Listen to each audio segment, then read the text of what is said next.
Morning, Zeb Pervez from Wakefield obviously. Work for a company called SKA Textiles Limited. We've been buying BMWs from Sandal for about 37 years I think now.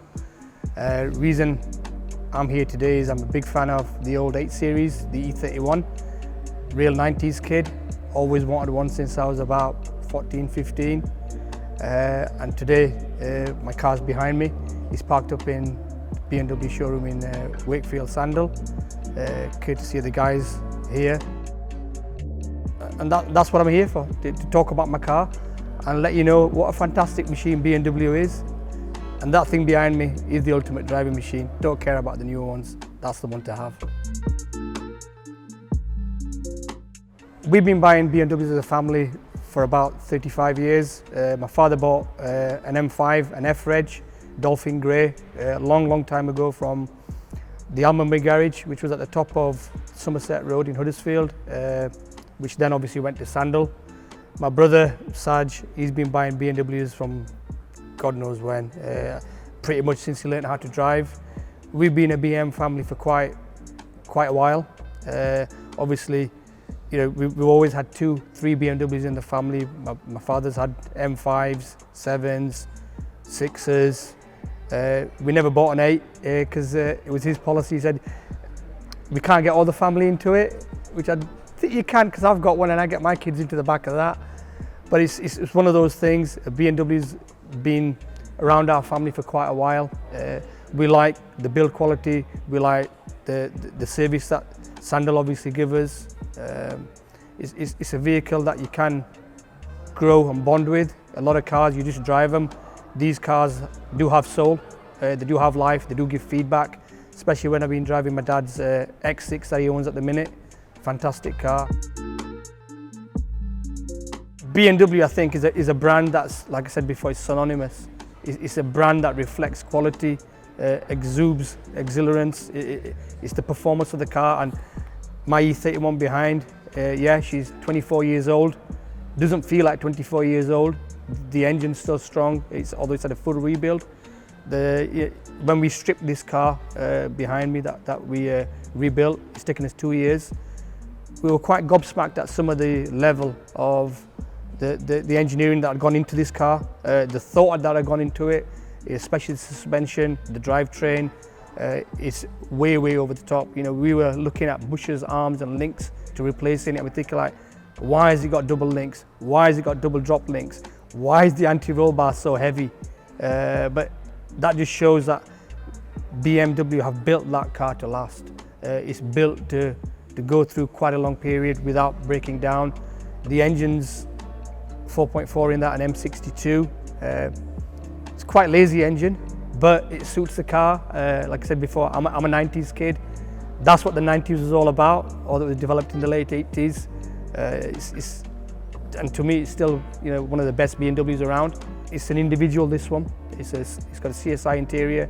It is one of the last ones that rolled off the production line, hence it's got a lot of spec in it. But that just shows what BMW at that time, and you know, in the 90s, that was the flagship of BMW and what they've been doing with it. Sandal here have been very good to myself, especially, you know, one of the senior leads, Ashley, one of the senior sales guys here, who we've been dealing with since he was a boy. He's gone to man now. He gave us, you know, all the intel into the car, introduced me to the parts department. I'm on a one-to-one basis with your parts department here.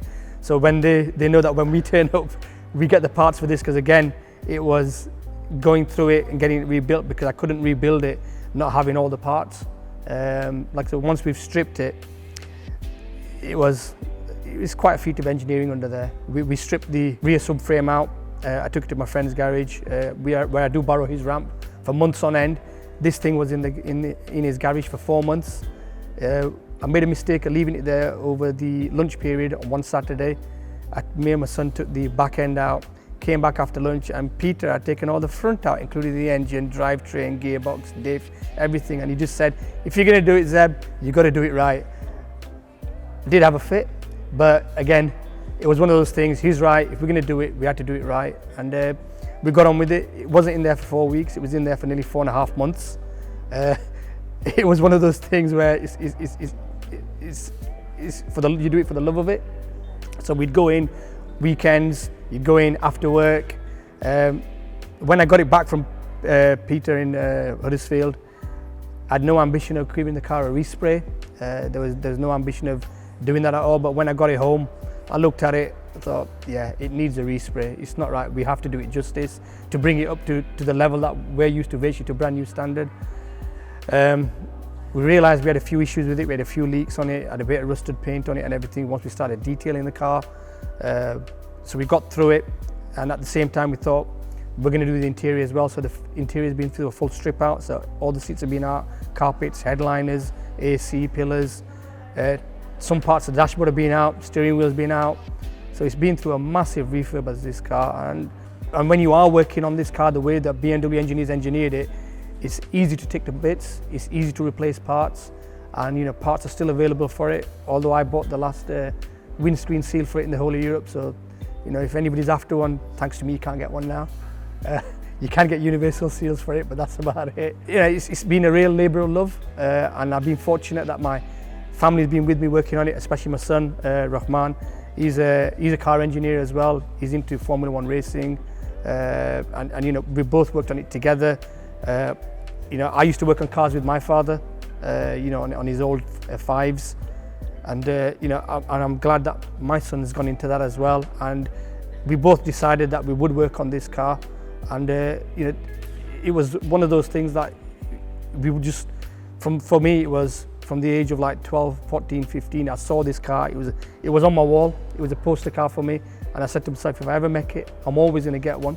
So I finally made it, bought one, and my son's the guy that sort of like gets under the car. He was the one prodding it, yes, good car, bad car, dad, it's no good, it's got this, it's got that. And I think, it's taught us a lot of lessons. It's taught us the way the car's engineered, and we are looking for another project, and it is going to be BM. I think we're going to end up doing an E24 or an E28 now, so we're going even further back in time now. But it's one of those things that it's a passion. You fall in love with it and you get on with it.